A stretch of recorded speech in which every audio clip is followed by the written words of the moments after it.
KF7IJZ.amateurradio15.com presents Faux Time, the other ham radio podcast, sponsored by Main Trading Company. Find them online at mtcradio.com. Now, here's your host, Cale Nelson, K4CDN.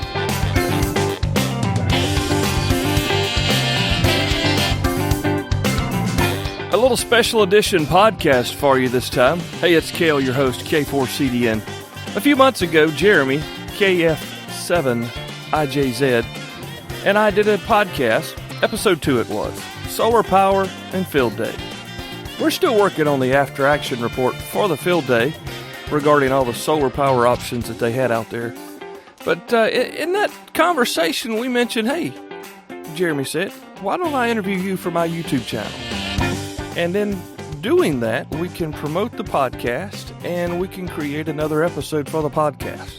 So that's what this is. Not really an episode. We're calling it 6 Bravo. And it's an interview. It's a chat, a fireside chat with Cale. Jeremy and I are on the phone together, and we hope you enjoy the interview. Thanks so much again for listening to Faux Time. Hey guys, KF7IJZ here, and today the format's a little bit different.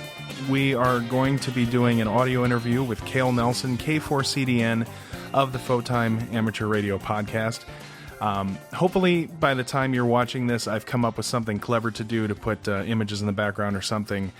But overall, it's important that we get this out there. So it was about, I'm thinking 5 months ago, I got a phone call from a good friend of mine, Gerald, KF7IJZ, and he said, hey, I want you to talk to a buddy of mine down in South Carolina who's trying to put together a podcast. And things kept getting in the way. It took us a little while to connect, but I got a phone call one evening from Cale, K4CDN, who had a vision. And his vision was to do an amateur radio podcast for folks who are interested in modern technology, interested in portable operations, emergency communications, a little bit of prepping, a little bit of being prepared and being able to serve your community, and a lot of other topics that he just wasn't seeing discussed in other common ham radio outlets. And so today with me, I have Cale, K4CDN, who has been gracious enough to allow me to come along on this journey with him for a few episodes. And Cale is the owner, proprietor, and operator of AmateurRadio15.com, the home of the Faux Time Amateur Radio Podcast, also known as the other ham radio podcast. Cale, welcome. Hey, man. Thank you for having me. And I'm still grinning from all of those nice words you said about me. Well, buddy, you've certainly earned them. So as it stands, we're recording right now. Let's see. We just got episode 5 live last week, right? Right. Yep. Episode 6 is in post-production now, so I don't really know when we'll hear this on the air or on video, but we're at least to 6, approaching number 7. And so, let's start a little bit. We'll come back to episodes, but let's first of all, Cale, tell us a little bit about you and your background with amateur radio. Well, I've been a nerd my whole life, and I think I've said that on the air a couple of times, or on the podcast, which I call the air because I'm an old radio guy. But I've been into radio my whole life, and I guess it all got started when my grandfather had a CB radio that he used deer hunting with, and he had a spare, and he gave it to me, but it wouldn't work because you couldn't plug it into the wall. So I went out to my dad's Murray riding lawnmower and took the battery out because I knew that it had some power source, and I'd ask enough questions to have an idea of what was going on. So first grade, I've got a Johnson 23-channel blackface radio, and I take my dad's, actually it was a Johnson, not a blackface, it was a Messenger, sorry. Anyway, I got the battery out of the lawnmower, took it in the house, put a magnetic antenna on the top of the roof, and I'm talking to the truckers at the TA that's about 7 or 8 miles away from the house when my dad came looking for the ignition source for his lawnmower. And that's my earliest taste in of kind of doing my own thing. When I was a really small kid, I lived beside a truck driver, and he had a CB in his truck, of course, and he would let me talk on that. And it's just been an affinity of mine for years. And my wife knew that going into all this because she knew me with the CB radios. She knew me with the Nextels and whatnot. But amateur radio always seemed kind of like it was too much for me. It was a step that I wasn't willing to take. And then in junior high school, I was, of course, a band nerd, and I played tenor saxophone just like my dad. And as I got a little older, I got a job at a Radio Shack, as you can imagine most radio guys would love to work at. And this was back in the Shack days when it was a good place to be and a good place to work. And there were amateurs in and out of there all the time. And every one of them, I guess that through conversation or whatever, they always asked me, man, you need to get your license. You need to start studying. You need to learn Morse code and this thing. And I was chasing women and subwoofers, you know what I'm saying? So I still had the CB in the truck, and I'm not ashamed of that. It was what got me to where I'm at today, but I was more interested in women and loud stereos. But as time went on, I finally bought a study guide after spending some time listening to shortwave radio. I bought a study guide, and it was a novice or a no-code tech study guide from Radio Shack. And I went through it, and I never did anything. And then that series of questions expired, so I bought another one. Long story short is I ordered one about 3 or 4 years ago, and it came in the mail. My wife just rolled her eyes when I opened it. She said, "You're never going to take the test. There's no reason for you to have bought that book again." And that's really all it took. I was by then the father of, I think, 4 kids at the time. And I had pretty much quit chasing women in loud stereos and gotten over my Harley Davidson affliction and all of those things. So I was looking for something to do. And we had moved out of the city into the country, and I had plenty of room to put stuff up, and I knew what was kind of expected. So I began studying, and just within a few weeks, I took the test and passed. And here I am today, and can just keep going on, but it's been quite a journey. To go back to the Radio Shack days, it was so weird. I wish I knew who this guy was, and I don't even know if he's still living, because he was a pretty old dude back then. But there was a guy that came in all the time to our Radio Shack, and he had this weirdest accent, you know. Who am I to speak of one with an accent? But he came in. He was always one of the first days I worked. He came in, and he was looking for some aluminum wire, and for the life of me, I had no idea what he was saying. So he actually had to show me in the store what he was looking for, because I didn't know that that's how you pronounced aluminum anywhere other than South Carolina. We say aluminum. And he was a big amateur operator, and I wish I knew the gentleman's call, because through conversation, he really spurred some great interest for me.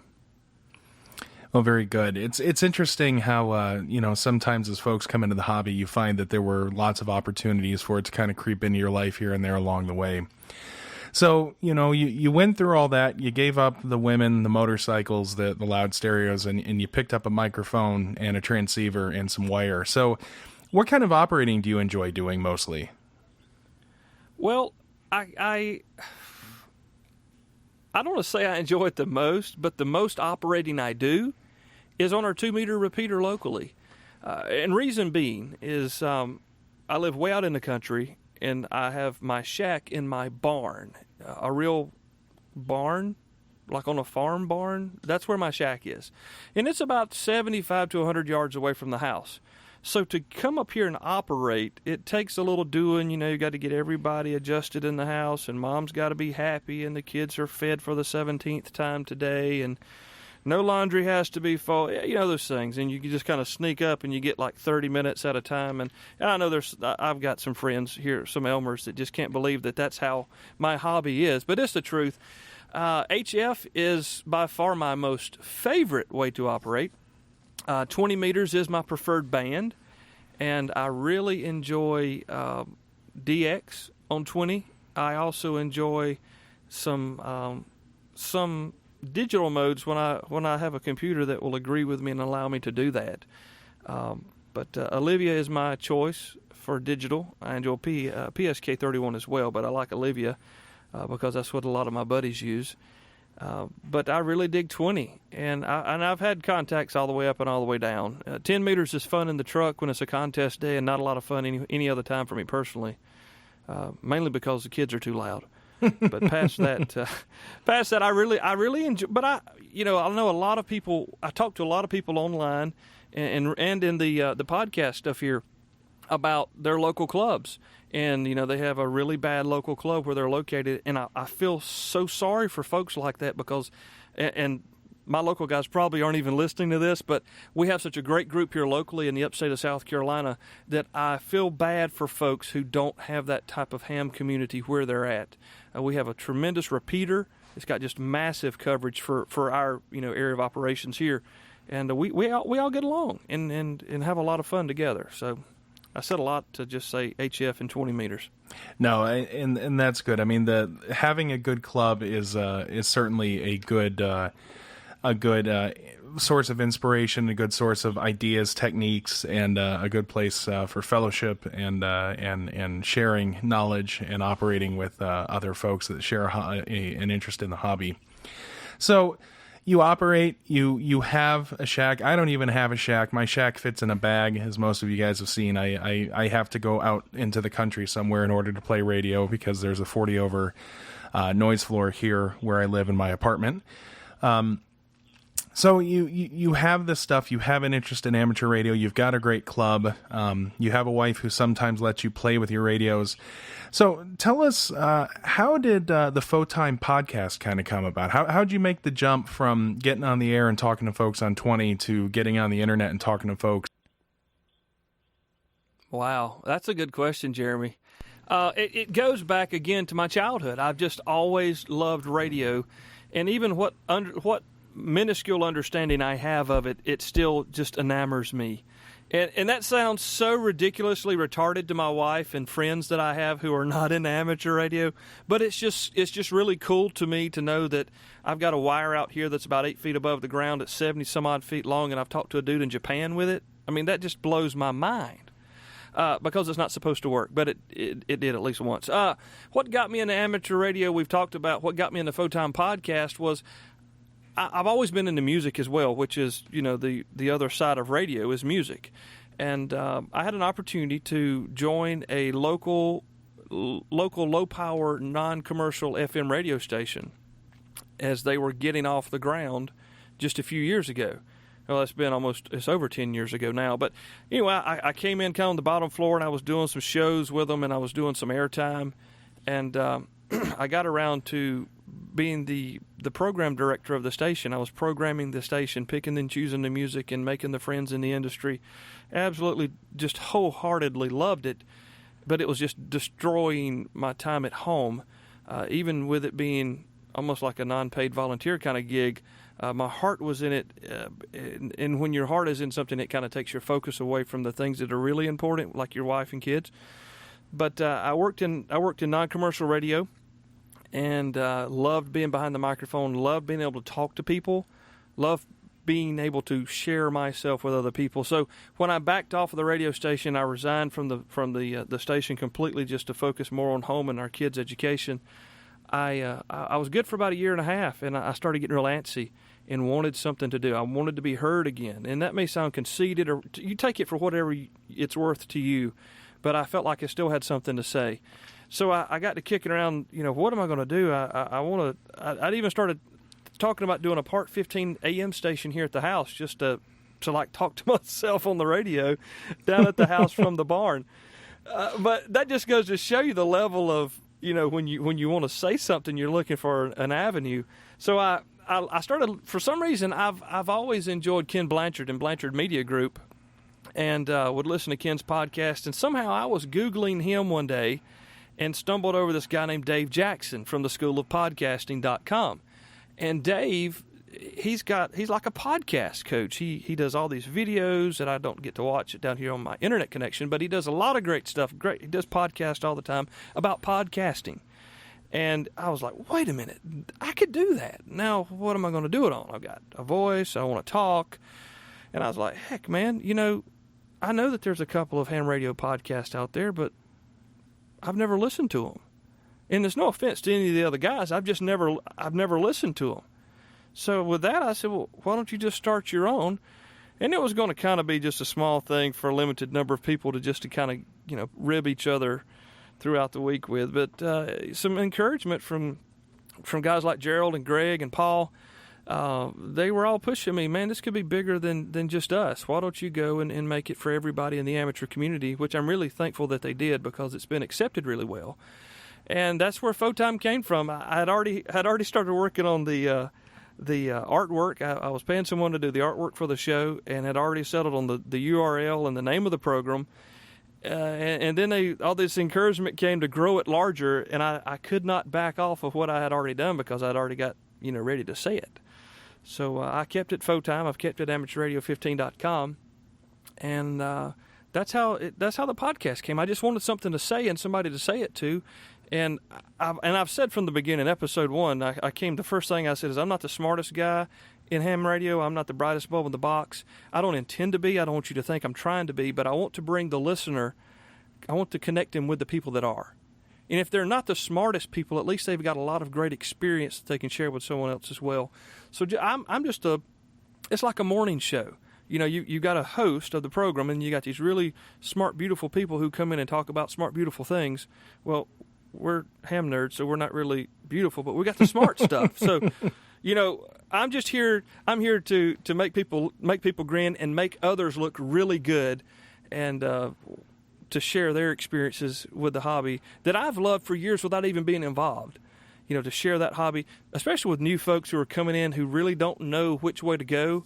And not that I'm like trying to direct traffic. I just want to let everybody know the different avenues that are available to you and how broad this hobby is. It's huge. It's so much bigger than just, an old man pecking around on a straight key, or a guy talking to his buddies across the state, or making long-distance contacts. I mean, there's thousands of things to do in between all of that, and that's what I hope to be able to approach you with the show. Well, very good. And again, folks, the website is Amateur Radio 15. That's Amateur Radio, all one word, 15.com, home of the Fotime Amateur Radio podcast. I'm here speaking with Cale Nelson, K4CDN, the founder of the Fotime Amateur Radio podcast. And, Cale, I certainly appreciate the opportunity for giving me a chance to participate with you and help do some interviews. And I know that it's something that has been really rewarding to spend my time towards, and it's been really cool to see things build. So, that's something else. We've got 5 episodes now, right? Five episodes total. Number 6 is coming out. Complete. Okay. Mm-hmm. So, talk about you said it's kind of been bigger than you thought it would be. Can you talk a little bit about the response and and how big has it gotten so far? Well, I launched with 2 episodes. I really wanted to launch with 3, and it didn't happen. And the first day we had 100 downloads, and I was just like, wow, 100 downloads, 100 people have listened. And then I thought, well, if they downloaded both of them, that was 50 folks. But still, the 50 people listening to somebody like me from South Carolina with a very limited knowledge of what they're talking about didn't sound too bad.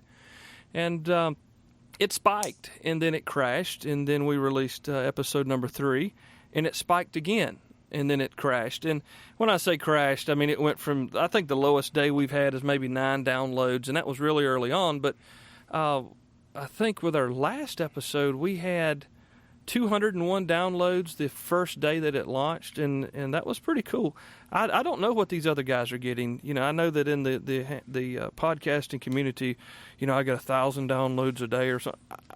I'm not even trying to put myself there. I know that we're a small niche community, and I know that even inside that small niche community, I'm speaking to an even smaller group of people, because here I am trying to talk to the younger generation, trying to talk to the new guy, and there's folks that have been around forever. The majority of the 700,000 amateur operators, around here are older than me. So I'm looking to talk to me. I'm looking to talk to you, the younger guy. And so beyond that, let's see, we've almost got 3,000 downloads total, which is really exciting to me. With 5 episodes out there, that's at least, if you do averages, 600 people have listened. We're making a little headway on Facebook and a little headway on Twitter, but not a lot. Facebook is I'm not a Facebook guy. I'm not trying to be a Facebook guy, but I know it's a good way to promote your product. So if you're listening and you're on Facebook and you haven't friended me or liked me yet, please go do that, and tell your amateur buddies to do it as well, so that we can continue to get the word out. One cool thing I will share with you, Jeremy, real quick, is last week I got an email, and of course we don't know when the last week will be when we air this program, but it was right after you and Nick had been on about pignology, which was a great show, by the way. I'm really glad you handled that interview, because you knew what you were talking about, and man, you talk about being lost.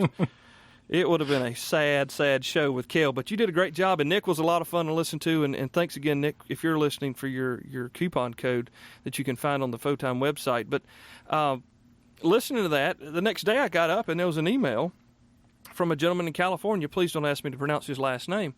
But he said, man, I've really been enjoying your podcast, and a member of our club, Nick, was on there with Jeremy this time, and that was really cool. I like your podcast so much, I'm going to put a link to it on our club's website. And I was very flattered by that, because that was one of the, biggest ways of someone shown me, hey, I really like what you're doing, that they wanted to share it with everyone else that they knew. I thought that was really awesome. And even came back with a follow-up email talking about your work that they appreciated on the show and what you've done on your KF7IJZ YouTube channel regarding solar and battery and whatnot, and even offered himself and others in their club for potential guest and topic hosts. So that was pretty cool as well. But it's been a lot of fun. I never knew that people would want to listen to me talk about ham radio. I just thought it would be fun to try, and I'm still having a lot of fun so far doing it. Well, that's very similar to here with my KF7IJZ, solar amateur radio stuff. I started throwing the content out there because I had an interest to kind of share what I was doing, and I have been overwhelmed by how much it's taken off. And I love the interaction with folks. This week I've had folks from the Philippines and folks from other people in China reach out to me to start asking me questions about things, and that truly is humbling, because I mean, amateur radio is all about talking all over the world. The internet gives us the opportunity to reach the world, and it's kind of cool to have a small little impact. Even if nobody else really cares, at the end of the day, I get the warm and fuzzies from it. So that's it's really cool to be rewarded for getting recognized by folks that were never in your circle, that you expected were your friends and family listening just to be nice for you. So, well, my friends and family don't listen. Are you kidding? So there's a scripture about that, So at this point, another thing that's kind of interesting about the podcast is you launched right away with a sponsor, and that sponsor was Main Trading Company. And one thing that's been interesting about watching them as an amateur radio retailer is how quickly they came kind of out of nowhere, but how dedicated they are to the amateur radio community, and how really good some of the deals they have to offer amateurs. Can you talk a little bit more about them? Oh, absolutely. You could do an entire program on Richard and Christy and their story. And I don't want to steal any of his thunder, because he may be a future podcast guest. But I can tell you that I'm trying to find the word to use here, because it's beyond amazing how they got to where they are and what they're doing right now for the amateur community. And I mean, they're making a living at it as well. I'm not going to say that they're just killing it and they're driving Range Rovers and stuff like that, because that's not what's happening. But they have become one of the largest Kenwood retailers and Icom retailers in the nation. Maybe even in the state of Texas, I think they hold both of those brands as the largest retailers for the Kenwood Icom brands. And it's amazing. You're dead on when you say not a lot of podcasts launch with a sponsor. And it's kind of funny, because I thought to myself, well, why not? I mean, of course, you need to go out and prove yourself and make sure you're not like some country women. I am a country redneck kick on the air, but you don't. You want to make sure people can talk and enunciate what they're trying to say, and ask the right questions and be the right kind of host and have the kind of quality that you would want to associate your company with. When I approached Richard and Christy, they had no idea who I was. I had talked to Richard once or twice on the phone, and I'd spent some time ordering a couple of things from him on the phone with them, but they probably didn't know who I was from that, but I just sent him an email and I said, hey, my name's Cale, and I'm going to start a podcast, and I would love to get your company to sponsor me. And before you throw your hands up or start waving red flags, I don't want your money right now. What I want from you is Christy's voice. Christy is a radio professional, or an ex-radio professional, just like I was, and she has a tremendous radio voice, and she's the voice of the Photime podcast intro and outro. And so we swapped her vocal work that she would get paid for them being my sponsor for a while. And in the midst of that, they have decided to do some really great things for podcast listeners. And they've got 2 packages put together. They've got a really nice deal on a 2-meter base mobile rig through Kenwood, and they got an amazing deal on a Kenwood TS480 power supply G5 RV antenna from Radio Waves. I believe it's a Radio Waves antenna. I don't have it in front of me, but gosh, I wish I did have a TS480 in front of me. That would be awesome. But I don't. But I'm not getting that as a sponsorship deal yet. We'll have to talk to Richard about that. He's probably not listening either, so I can say all these things. They are phenomenal people. You know, it's easy for me on the podcast to go spend your money there. They will take care of you. And a mutual friend of ours, Jeremy, on one of the internet forums that we spend a lot of time on, was actually off somewhere away from home with his gear packed up in the back of a Jeep or something, and it fell out of the back of his truck. Somebody found it, took it to a ranger station. The ranger station called, I think, Kenwood. Kenwood wound up calling Main Trading Company, and Christy and Tammy and the folks there at Main Trading Company spent like the next week trying to track down the owner of the equipment. Wow. Who had bought it, and wound up shipping it. They found where he was supposed to be, so they shipped it to where he was supposed to be, and he had already left that area and had gone back home. Well, he finally got his gear, but I had never seen or heard of a company go out of their way the way that Main Trading did for this guy. And that right there, that was 2 years ago or so. That let me know right there that they were good quality people. And you know, unless you talk to one of my old girlfriends from back in high school or something, I mean, folks will tell you I'm pretty straight with you. You know, I'm going to shoot straight with you. I can tell you with all the sincerity that's in me that Main Trading Company will take care of you. And I've been really blessed to be able to be a partner with them in the Photime podcast. They've been great. They just the other day sent me a brand new walkie-talkie to give away on episode 7. And I bought a shoulder mic and a programming cable, so we've got a whole package. And all folks have to do is go to the Photime website and sign up for the email newsletter to be entered. That's all it takes. And that was a complete gift from the folks at MTC Radio. And like they're not already gifting us every time somebody buys one of these packages from them and saves $40-some-odd. You know, I wish they had like a layaway. Radio Shack used to have layaway, and they don't anymore either. Well, Main Trading Company is awesome, and you can find them. I need to say that I sound like a NASCAR driver now. You can find them online at mtcradio.com. Yeah, mtcradio.com again. Yeah, that is, they have been a very good company. They have been responsible for a lot of hams being able to find their first radios at good prices. And I know this kind of sounds like we're shilling for them, but I mean, I'm not sponsored by them. My channel's not sponsored by them. But just the things I've seen them do have been really good, and they are the absolute place to go buy Kenwood radios. I know for a fact that at Dayton, there were 2 people in my club who were going to be buying the brand new GPS-enabled Kenwood D710s, and they had planned on buying it from one of the other folks at Dayton, and I sent them the emails from MTC, and they were blown away at the price differences. And I think my club members, 5 people ended up buying radios because that deal was so good. So there you go. A quick shout out to them and thanking them. They're hard to beat, man. It really is. And a thank you to them for what they're doing to make amateur radio accessible to folks. And I'm just going to say, because I bring this up every time it comes up, the Kenwood TS480 I used to own. It had all the options. It had the TCXO. It had the filters, everything, the carry handle. And I sold it to a dear friend, W4EDF, so he could get into HF for his first time. And that's the single biggest regret of my amateur radio career, is letting that radio go. I'm sure Ed's smiling right now. Well, it's funny because when he heard me on episode 2, and I brought that up, he said he chuckled because he realized, he's like, wait a minute, he's talking about me. Yeah, and Ed did a great job on the video the other day about making the antenna as well, the dipole center. I really enjoyed that, by the way. Good job, Ed. Well, actually, we're going to be having him on the podcast for a future episode as well. He wants to come on and talk about guerrilla antenna making, basically. And as long as I've known Ed, pretty much every time I'm over at his house, we're outside and fooling around with an off-center fed and holding an analyzer and trying different radials. He is, of all the hams I know, he's probably one of the biggest antenna experimenters I've ever seen. And he is a former Coast Guard And his mastery of knots is just amazing. And how valuable knowing knots is for antenna work is amazing, and that's something he'll talk about in the future. And speaking of future episodes, and you just referred to it, you said you have a giveaway coming up with episode 7. And to remind people, tell us again what you have to do to get signed up for that giveaway.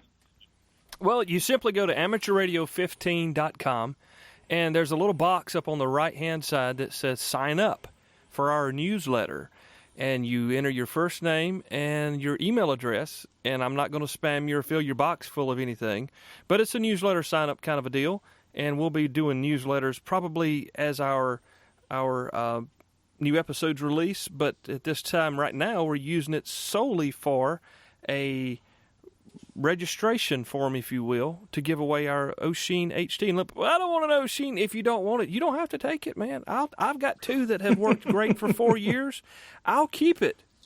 It's a UV5 Delta. It's a really nice radio, 2-meter 440, and we're going to be giving it away, announcing it on episode 7. So go there now and sign up. And if this is already past episode 7, you've missed it, so sorry. We'll have to see what we can talk the fine folks at MTC Radio to give away again. So, all right, let's talk some dates. It's August 7th, Thursday, August 7th today. Next week is episode 6. So, what do you know the date off the top of your head for episode 7? It looks like episode 6 should hit on the 12th. Episode 7 should be August the 26th. All right, so that puts some pressure on me that I got to get this processed and uploaded to YouTube as fast as possible, so folks have a chance to get over there. Well, it's not a UKITS, and it's not a TM281 or a 2900 anything. It's a nice 2-meter 440 walkie-talkie that I used one as my first rig for the first 6 or 8 months that I was licensed. It was my man portable, my vehicle portable, and my base station radio. So I've been pleased with them, and I was tickled when she sent us one to give away on the program.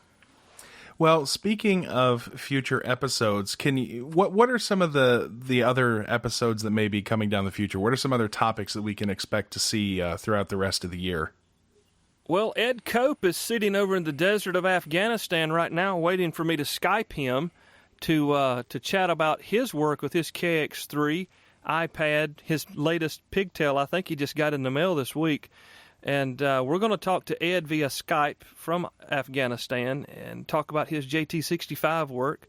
One of my Elmers here in town, I had a request for a CW program, or Morse code, if you don't know what CW is. But anyway, we're going to talk about one of those. We're going to have an episode about CW. And I'm not really sure how that's going to go, but it should be interesting. That the gentleman that we're going to speak with his name's Larry, and Larry is an Elmer of mine. His call is NN4SS, and he has been doing Morse code for probably close to 50 years, a contester and whatnot. Very knowledgeable. So we're going to talk about what is, how do you do it, what do you need to do it, kind of a thing. We also have is it WG0 Alpha Tango? I believe you're working with the GOAT SOTA guy. Is that correct? Yep. I will be interviewing Steve next week for a future episode. Yeah. And in the same vein, episode 7 will be an SOTA SOTA episode with Doug from Washington State. And like I said, I'm working on it now. That's number 6. Sorry. Number 6 is Doug, and it's going to be a lot of fun. I was doing post-production today and took out a bad joke that I made in the editing. It was horrible, so I just decided it had to go. But yeah, I'd like to do a digital mode show. I would like to find a good host. I have approached a couple of folks who have all said thanks, but nah, I'm just not a guy that likes to talk unless I'm chasing DX, and that's okay because not everybody's got a mouth like me. I've been beating on Brick of Lore to do a show about all things Chinese walkie-talkies. Brick is just a fountain of knowledge at Brick of Lore. I think it's .com, and Brick does a great job bringing us all the latest information on the low-cost Chinese HTs. And I'm still working on him. I'm still working on Brick. So if you guys know him, tell him that you want to hear him on the Photime podcast. I would like to talk some about the emergency communication boxes that a lot of us have. and a lot of the reasons that we have them. And I'm not sure how I'll go about doing that, but I built a couple, and mine are pretty bare bones. And I'd like to talk about doing one bare bones because not everybody can go, afford to buy a $200 Gator case. So those are some ideas I've got out there as well. And, I'm always open for someone to share something they're really good at or know a lot about, or an idea that they want to hear someone else talk about or learn through that expression. And I'll take all the calls and all the emails you want to send over at amateurradio15.com. Well, what's the so amateurradio15.com is the website. What's the email address that you're following? And to give us your Twitter handle and your Facebook also. Okay, well, the Facebook, I guess it's /Photime. I think it's Photime. See, I told you I wasn't a Facebook guy. You can find a link to it on the amateurradio15.com website. The Twitter handle is @Photime Podcast, all one word. And if you're totally just clueless about what Photime is, it's F-O time, like you would say go time. Instead, we say Photime. Long story, don't need to get into it here, but it wasn't really supposed to be here. It just kind of happened that way. But @Photime Podcast is Twitter. And the email address is my first name, Charlie Alpha Lima Echo, Kale, @amateurradio15.com. So it's just my first name, Kale, @amateurradio15.com. And, check that all the time. But would love to hear from you. And I've got to say this too, Jeremy, before we go any further. And I know you feel the same way regarding the viewers of your post on your YouTube channel. When we put this stuff together and get it out for others to partake and to listen to or to watch, and we tell you thank you for being here, thank you for watching, thank you for listening, we really mean it. It's not that we're just trying to be a suck up or we're from the deep south so we have good manners. We sincerely appreciate you taking your time to share it with us because we know we're both fathers, we're both husbands, we know how it is. We know how it is to be pulled in 1,400 different directions at the same time every day. But you're taking some of your time to spend an hour with me on a podcast, to watch Jeremy's videos, half an hour here, 45 minutes there, sometimes 8 or 10 minutes. But you're giving us your time, and we know that you can never replace that time again once it's gone. And when we say thank you, guys, we sincerely appreciate it. And just like I appreciate Jeremy giving me the opportunity to come share about the podcast on his channel, I appreciate you guys watching and listening to this. And on the podcast as well, when we air it there as well, I sincerely appreciate you being a part of what we're doing. We're sharing with you what our hearts are regarding this hobby. And there's still a lot of good left in all of this. And while we want to be able to enjoy it and share it with you as well. Absolutely, and I, like I said, I appreciate the opportunity to kind of be along on this journey with you and contribute where I can. Well, folks, I think that's going to be it today for our conversation with Kale. Again, the website is amateurradio15.com, amateurradio, one word, 15.com. You can also reach it at itsphotime.com. Kale Nelson, K4CDN, founder and master control genius of the Photime radio podcast. Thanks so much for being here. And folks, I'll say that one of the things that's been really important to us as far as getting content together is, this is a cliche, but this is an amateur radio podcast for hams by hams. And if there's anything you're interested in talking about, anything you're interested in learning more about or want to hear about, or if there's something you feel like you can speak expertly and you have something to say that'd be valuable to other amateurs, please leave a comment in the video below. Shoot me a message on YouTube and let us know, and we'll get in touch with you and see if you may be able to contribute as well. So, Kale, any parting thoughts? Jeremy, again, I just appreciate the opportunity to be here. Thanks, everyone, for listening. I'm humbled that so many people have shown interest in what we're doing, and I'm still having fun. I'm not bored. It's not wearing me out, and my wife is still kind of smiling when I go up to the barn to do this. So that's a good sign that we're going to go for a while, and I'm willing and ready to go as long as you guys are wanting to listen and bring topics to us. But 73, and thanks so much for your time. All right, thanks, Cale, and thanks, as always, folks, for watching or listening, depending on how you look at it. Folks, there's a good chance this will wind up as material over on Photime as well for those who don't want to try to listen on YouTube. And again, apologize for us being unable to do this as a video, but I will say 73 to everyone. Thanks for watching. Again, this is KF7IJZ.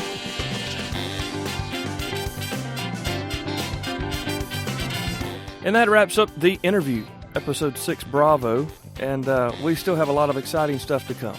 So a special thank you to Jeremy, KF7IJZ. Make sure you check out his YouTube channel. It is linked here in the show notes, along with most everything else that I talked about that could be linked to. We do appreciate our show sponsor, mtcradio.com, and some of the other folks that we talked about have their links there as well. So big shout out to my buddy Ken Blanchard, the black man with a gun, Dave Jackson from the School of Podcasting.com, Brickalore, and everyone else. Thank you for helping to make Photime what I would consider successful. We'll catch you on the next real episode, episode 7, coming up soon. Till then, 73.